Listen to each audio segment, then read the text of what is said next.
Though there's no official word yet, highly placed Congress sources are talking about Rahul Gandhi sticking to his seat in Kerala, the seat of Wayanad. I'm Barkha Dutt, you're with the Mojo Story. Our focus today continues to be on discussing which parliamentary constituency Rahul Gandhi will contest from. The word right now, after the first big central election panel meet of the Congress, seems to be that Mr. Gandhi will continue to keep his base in Kerala, in Wayanad. Remember, Smriti Irani had dared Rahul Gandhi to come and contest from Uttar Pradesh, from the seat of Amethi, where she defeated him in 2019. There's another twist to the Wayanad tale. The left has already announced its candidate from this seat. Annie Raja is the CPI's candidate from Wayanad, and the left, in fact, directly asked Rahul Gandhi to go and fight the BJP in the north. Now, we do not have official word on this yet, but yes, indications are that whether or not Rahul Gandhi contests from a second seat in Uttar Pradesh, whether or not his sister Priyanka Gandhi Vadra decides to contest from her mother's seat in Rai Bareli, Rahul Gandhi is tipped to be sticking to the same seat, a safe seat, some might say, a seat that's been won by the Congress party over the last 3 elections. Rahul Gandhi seems to be sticking to Wayanad.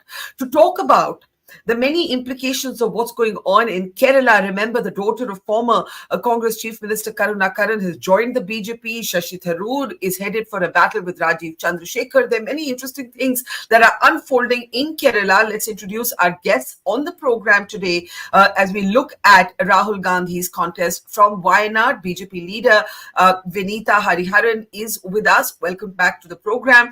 Rahul Ishwar, who's of course a commentator and analyst, but often calls himself a philosopher, is also with us. Can we have the name bands on, please? And also joining us is Tehseen Poonawala, Congress supporter. We're hoping to have Mr. Bhalchandra Kango. I can actually see him at the back end join us as well. Let me introduce him. No, unfortunately, his connection seems to be weak, so I'm sure he will reconnect with us just as soon as he's ready. Let me actually start with playing out what Ravi Shankar Prasad of the BJP had to say on the news that Rahul Gandhi will be sticking to Wyanad. Listen it. Rahul Gandhi Wayanad से चुनाव लड़ेंगे, बात सामने आ गई है। अमेठी का क्या हुआ? हिम्मत नहीं हुई क्या? आ जाते मैदान में। इतना दावा करते हैं कि पूरी हवा हमारे पक्ष में चल रही है, तो अमेठी से क्यों नहीं? फिर पूछूंगा, हिम्मत नहीं है। क्यों गए वायनाड? वहां बड़ी संख्या में अल्पसंख्यक है, इसलिए गए हैं। और ये बात करते हैं देश को जोड़ने की, जिनकी पूरी राजनीति अब अल्पसंख्यकवाद पे है, वो अमेठी में लड़ने की हिम्मत कैसे करेंगे? 30 लाख नौकरी की बात कर रहे हैं राहुल गांधी, आपको कितना चैलेंजिंग होगा ये? कुछ नहीं चैलेंजिंग है, उनकी बात कौन सुनता है? कर्नाटक में दिए हैं क्या? राजस्थान में दिए क्या? छत्तीसगढ़ में दिए थे क्या? वादा तो करके आए थे वहां पर। हिमाचल का क्या, और आप देख ही रहे हैं। तो मैं हमेशा कहता हूं, राहुल गांधी की बातों को देश ने गंभीरता से लेना बंद कर दिया है। आप भी सोचिए उसके बारे में। So I very much hope the CPI candidate is able to fix his network and join us, because they're seen, as we know, the CPI has declared their candidate, Annie Raja, who will be contesting from there. Now, you're getting... The party you support, I beg your pardon, has a two-pronged attack. The left that doesn't want you there, and the BJP that says Rahul Gandhi's gone there because there's so many Muslims there. He said Alpsankyak, religious minorities, but obviously the reference was to Muslims. Now, one point on that, the 2011 census actually tells you that in Wayanad district, there are 28.9% Muslims and Hindus are nearly 50%. However, there are other numbers that have come since then, numbers that have said that this is about the district, not about the Lok Sabha constituency. And if you look at the Lok Sabha constituency, it's actually 50%. Whatever the breakup may be, the BJP says Rahul Gandhi is stuck to Wayanad because it's Muslim dominated. Even the Prime Minister in 2019 had targeted Mr. Gandhi for being afraid of what he called Hindu anger. And they're also saying, Dar gaye, Amethi se bhag gaye. Now again, health warning, no official word yet. Tehseen, what do you think of this decision? So 3 or 4 things. I find it amusing when but at the onset, a very happy Women's Day to you and to Vinita.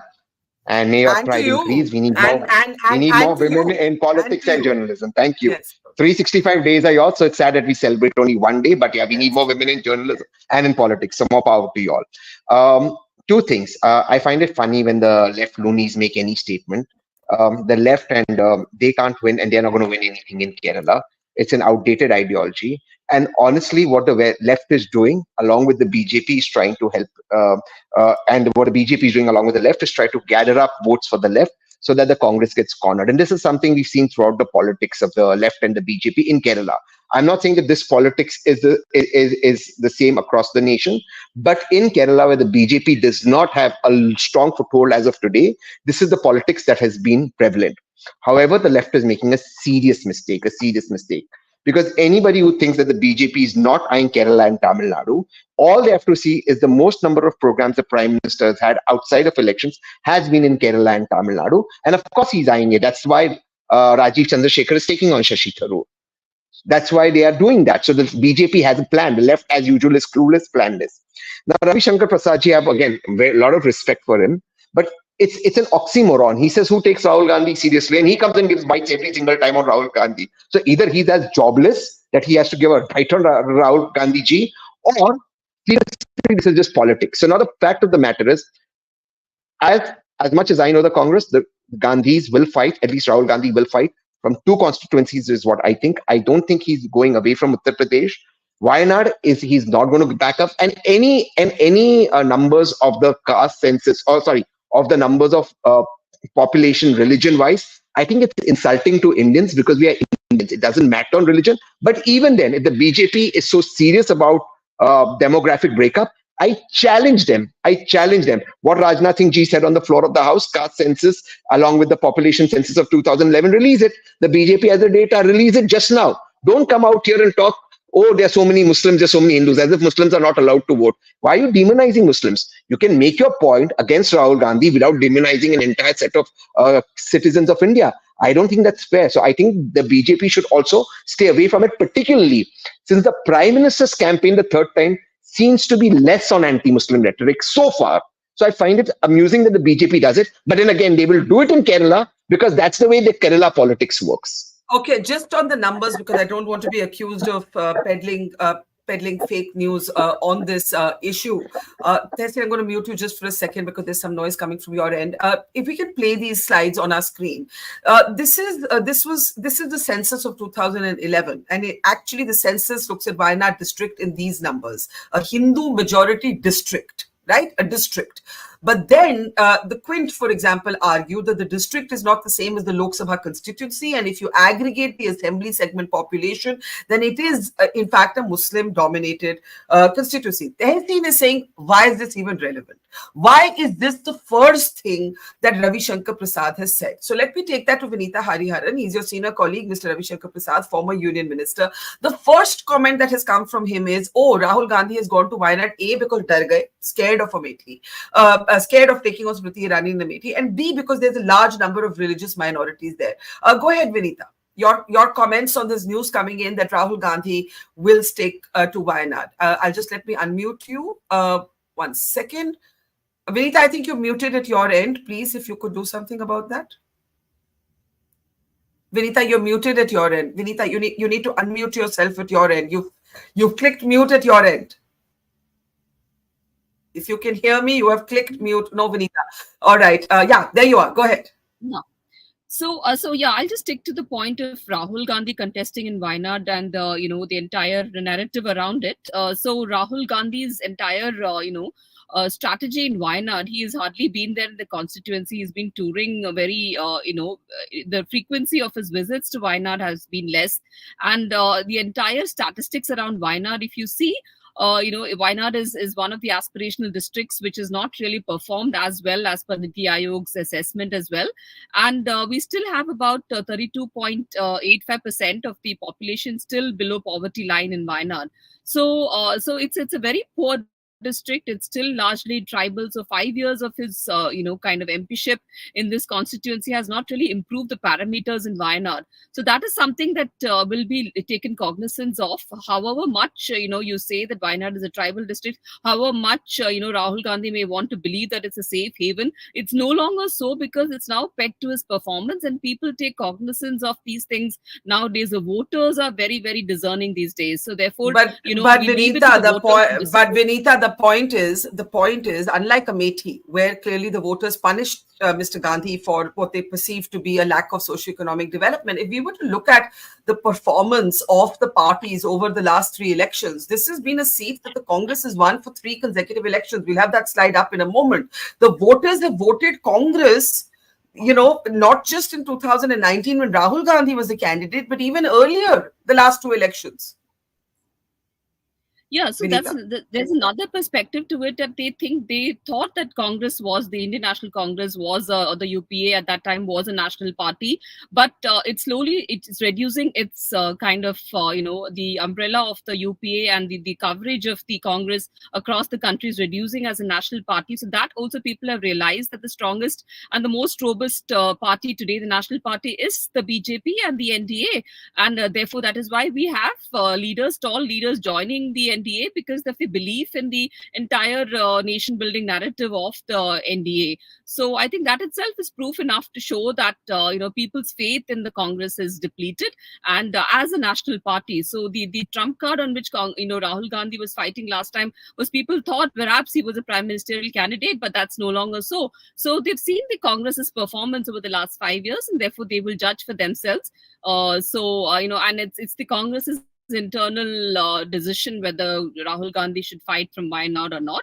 But these are this is the perspective around Wyanad and the kind of issues that are plaguing Wyanad, especially in the wake of the recent wildlife crisis and also student death.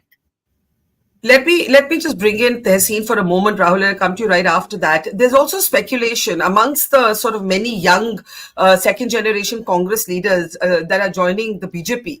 Padmaja Venugopal, the daughter of former Congress Chief Minister Karuna Karan, is one among them. And there is speculation that even she could be fielded in Wyanad to make a symbolic statement taking on Rahul Gandhi. You wanted to come in there. Let me just unmute you. Go ahead.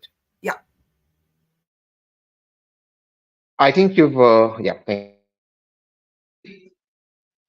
thank you. Your team's unmuting me. Okay, so 2 things. There will be people who will join the BJP.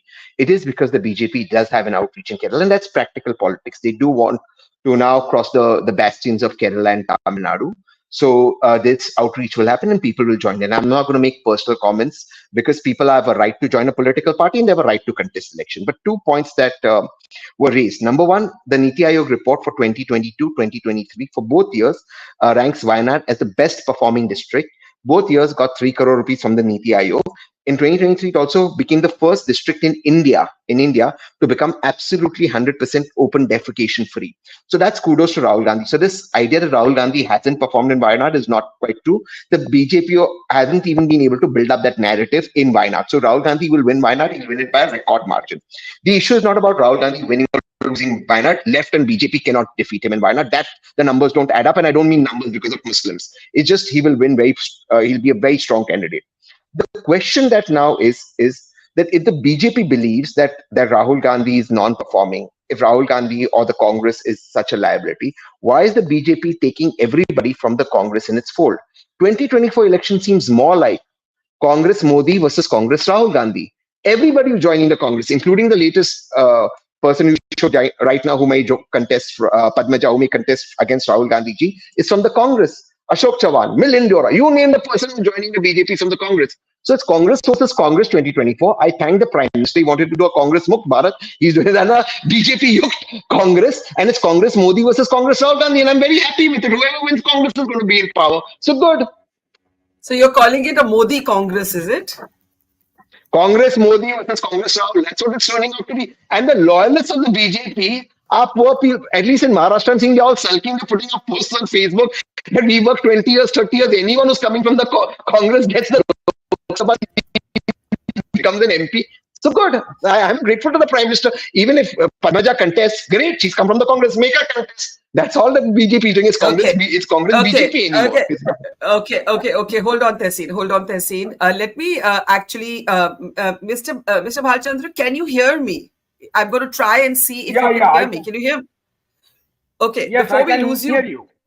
Before we lose you again, let me get a quick comment from you. Mr. Bhalchandra Kango is a CPI leader joining us from Kerala this evening. The CPI has fielded already its own candidate. Why have you done this? Why, if the main adversary is the BJP, then why are you fielding a candidate in Rahul Gandhi's constituency, Mr. Bhalchandra? See, let me be very clear. We are a part of LDF in Kerala. And in Kerala, we get 4 seats, out of which one is Wyanad. So we have been consistently contesting this seat. And this year, because we are contesting few seats, we are trying to have our best candidates everywhere so that we get better chances of winning the seats. And therefore, our National Executive Member and our NFIW Chief, General Secretary, Comrade Annie Raja, has been selected to contest from Wyanad. She is from Kerala, and Kerala party has unanimously elected her as a candidate. And therefore, we are contesting from Kerala.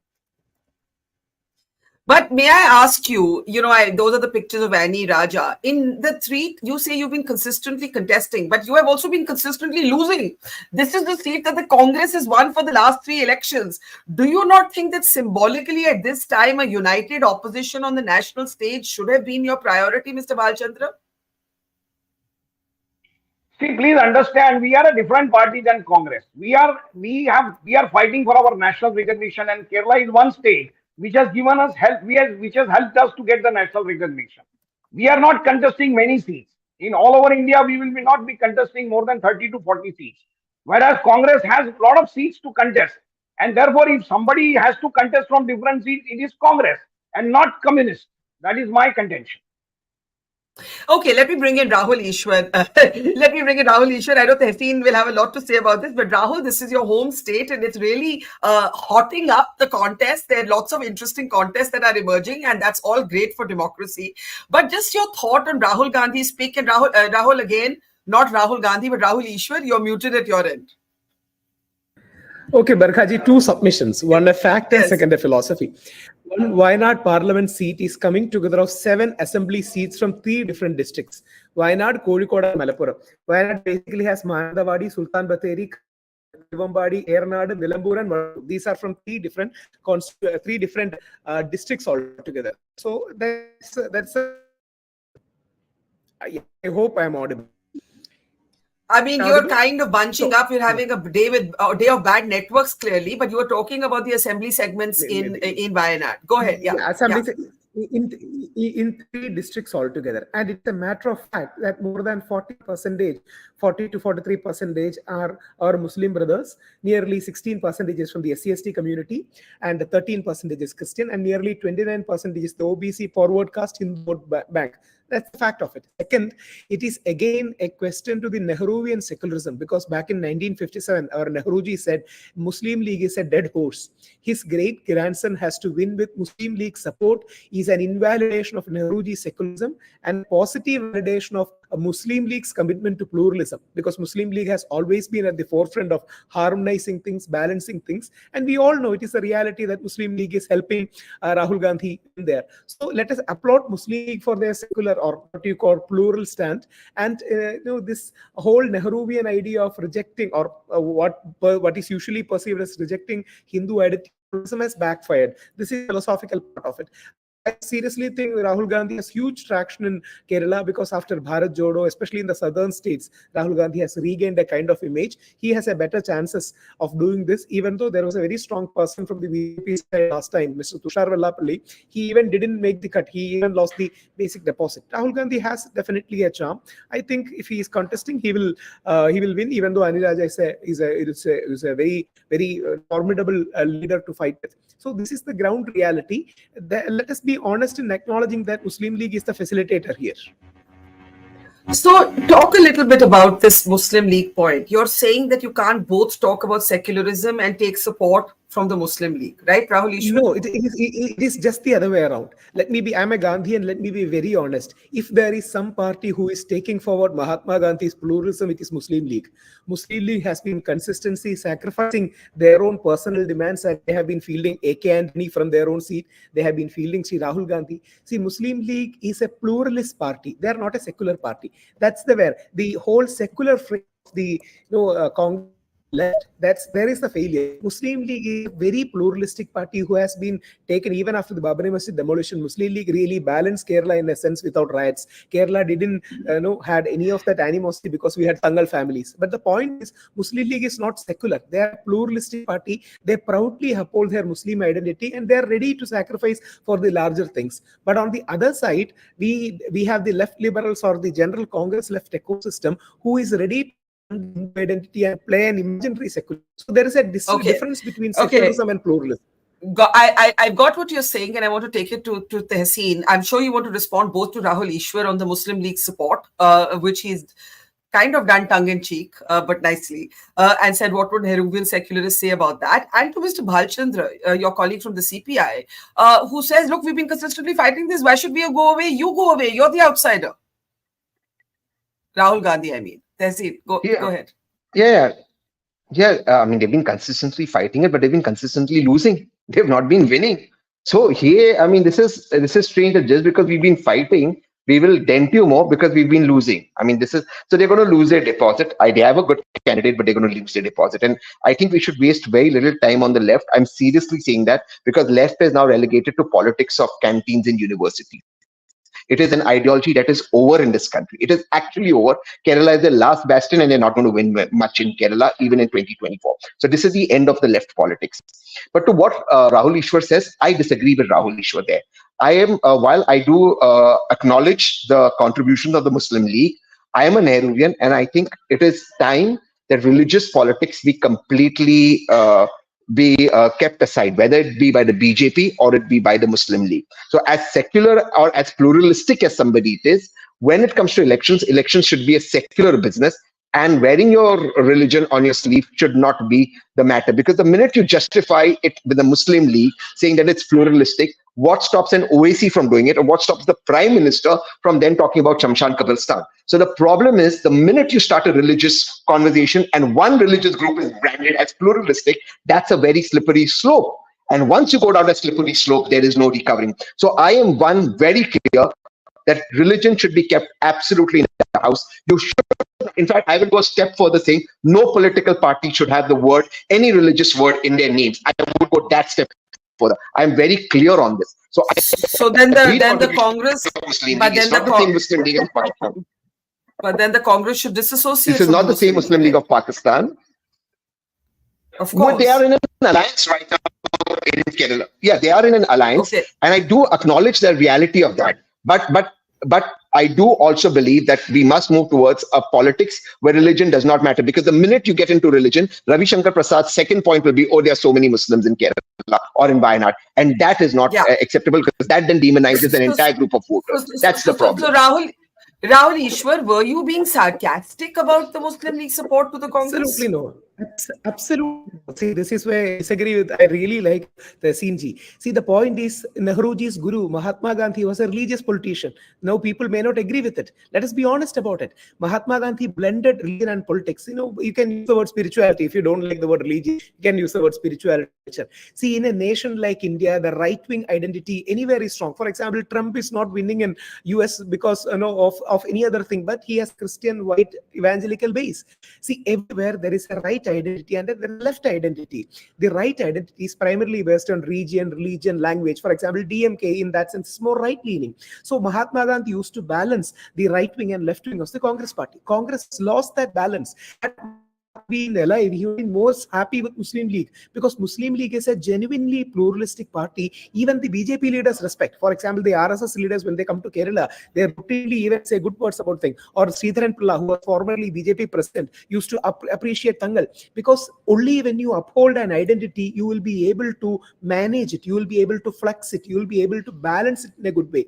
In no way I'm saying, see, this Nehruvian politics with all due respect, will wither away. Unless you have a Gandhian pluralistic framework, you won't be able So to bring in a way you're saying let the Hinduism, Hindutva exist, let the Muslim League politics No, exist. Hindutva That's is how the different. Hindutva is no, Hindutva is Veera Savarkar's ideology, I respect, but Hindu is different. Mahatma Gandhi was a Hindu activist. Even Shashi Tharoor writes in his book, Mahatma Gandhi was the Hindu activist who defeated the British Empire. Mahatma Gandhi was happy to uphold the Hindu identity. Rahul Ishwar, unfortunately, with the networks being what they are with all of you today, we'll have a longer philosophical conversation some other time. Let's start taking last comments. Mr. Bhalchandra, if you'd like to respond to Tehseen's point that this is a seat you never win, you're going to lose your deposit, you're wasting political capital, you're wasting headline space, because now everyone's become, the conversation has become about Rahul Gandhi versus the left, not about the opposition versus the BJP. You would say what? See, this is a Congress narrative to win the seat. I don't mind. I mean, every party contests the seat to win the seat. But to say that the left has no chance there, I think we have won the seat once, and we have only 4 seats in Kerala to contest because we are a LDF partner. We can't choose the seats. Please understand, that is not the situation with Congress. Congress, they are claiming that they can win number of seats. So Rahul Gandhi has number of options which we do not have. So therefore, there is no comparison. But at the same time, ideologically, I would like to join the issue. See, basically, the BJP's victory is converting India into a non-secular state. And that is why we, along with Congress, wants to defeat BJP. Our slogan has been to defeat BJP and to save Indian constitution, which is basically a secular constitution, which says that religion must be kept out of politics. And therefore, we are trying to advance that. And therefore, our fight is with BJP, and that is what precisely we are trying to tell Rahul Gandhi, that if he wants to fight BJP, he should take on head-on fight with BJP in the places where BJP is strong, rather than fighting the place where BJP is not very strong.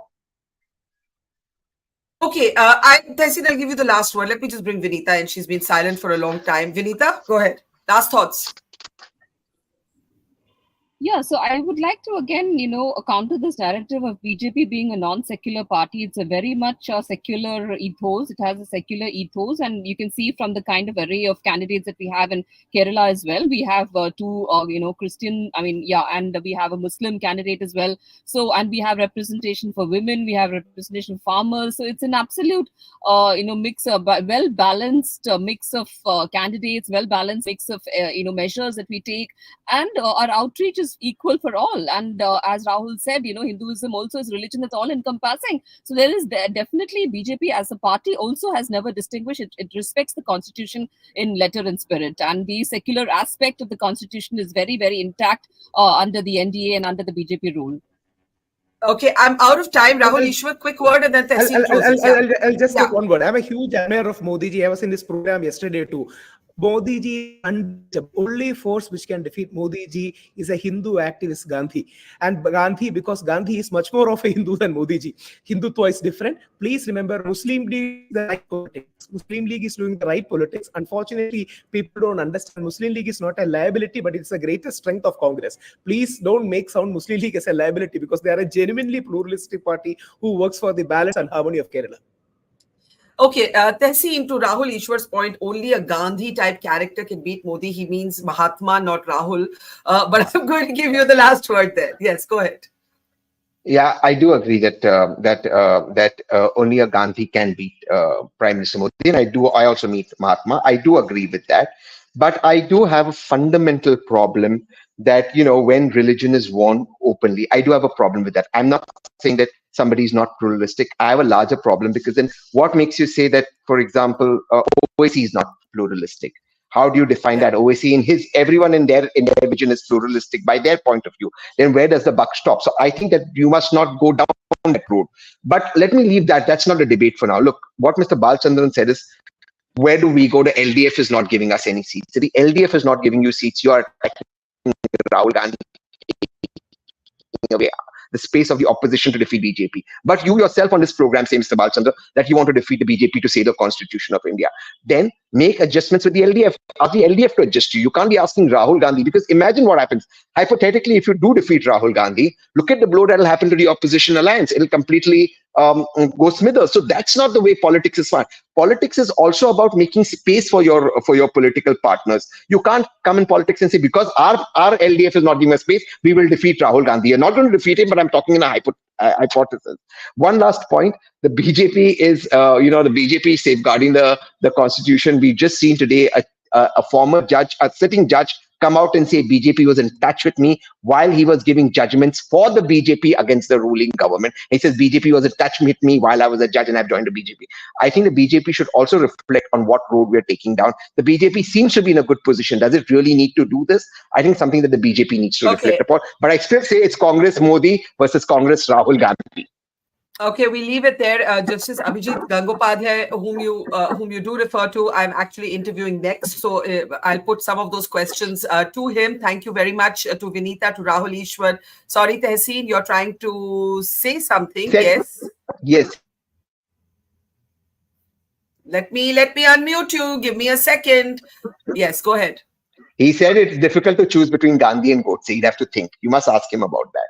I did see that clip on a television channel, and I will put that question to him, among others. Thank you to Mr. Bhalchandra, to Vinita Hariharan, to Rahul Ishwar, and to Tehseen Poonawalla, and to our audience as ever for watching. Thank you so much. Mojo Story has always made a commitment to its viewers to go to where the story is. And as you can see here, we are at the epicenter of the Israel war on Gaza. We are right at the front line, about 1 mile from the Gaza Strip, as the Israeli military gets ready with its tanks and its gunners to begin its final frontal assault that will take troops into Gaza. As we said, we are not like other organizations. We believe in giving you all sides of the story objectively and as much as possible from the ground. And that's exactly what we're doing here, covering the biggest global story today from the epicenter of the war zone. So please, we need your support. Support us, become a Mojo member, subscribe to us, spread the word, and thank you for your support.